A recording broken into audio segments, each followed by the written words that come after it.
अल्लाह सुब्हानो तआला के नाम से जो रहमान और रहीम है।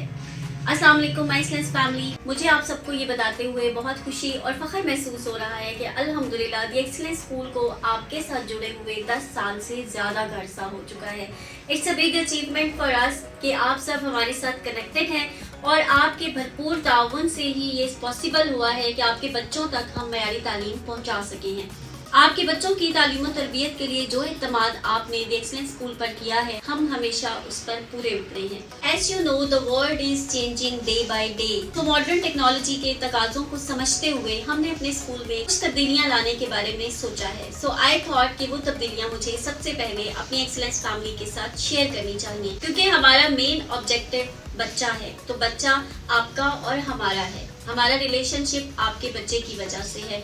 अल्हम्दुलिल्लाह हम इस रिलेशनशिप को बहुत अच्छे तरीके से बहुत सालों से निभा रहे हैं। इसलिए में जो बड़ी तब्दीली हम करने जा रहे हैं वो हमारा मॉन्टेसरी सिस्टम है। We are going to launch a new Montessori system. हम एक ऐसी मॉन्टेसरी लॉन्च करने जा रहे हैं जो कि जदीद होगी, लेकिन हमारी रूट्स के साथ जुड़ी होगी। हमारी रूट्स चूँकि इस्लाम के साथ जुड़ी हुई हैं, तो मॉन्टेसरी का कंसेप्ट जिसको हम समझते हैं कि ये एक जदीद कंसेप्ट है, ऐसा नहीं है। मॉन्टेसरी का कंसेप्ट तो हमें 1400 साल पहले हजरत मोहम्मद सल्लल्लाहु अलैहि वसल्लम ने दे दिया था। हम इस मॉन्टेसरी को मोहम्मद मॉन्टेसरी का नाम भी दे सकते हैं। एक दफा नबी सल्लल्लाहु अलैहि वसल्लम रास्ते से गुजर रहे थे। 2 बच्चे अफसुर्दा बैठे थे, तो आप सल्लल्लाहु अलैहि वसल्लम ने उन बच्चों से दरियाफ्त किया कि क्या माजरा है, आप लोग क्यों अफसुर्दा बैठे हैं। उनमें से एक बच्चे ने कहा कि उसकी चिड़िया की डेथ हो गई है। तो नबी सल्लल्लाहु अलैहि वसल्लम 2 जादू होकर उन बच्चों के साथ बैठ गए और आपने उनके साथ इजहारे अफसोस किया।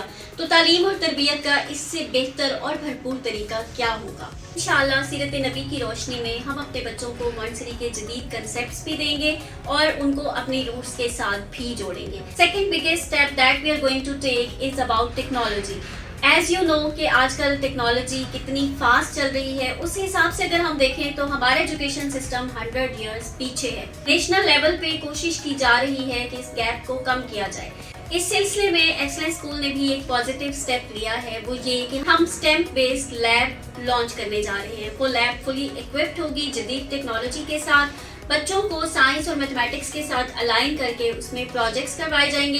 वो प्रैक्टिकली उन तमाम कामों को करके देखें जो कि वो अभी तक सिर्फ पढ़ते हुए आ रहे थे। सो इस प्रोजेक्ट के लिए टीचर्स ट्रेनिंग होंगी और उनको प्रॉपर्ली सिखाया जाएगा। 10 teachers with fully equipped lab, we will start it इंशाल्लाह। और इस पूरे प्रोजेक्ट को मैं लीड करूंगी। As you know I am masters in computer sciences. तो आईटी की फील्ड में मेरी जितनी भी एक्सपर्टीज है इंशाल्लाह वो सारी हम अपने बच्चों के लिए यूटिलाइज करेंगे और इस पूरे प्रोजेक्ट को इंशाल्लाह मैं खुद लीड करूंगी।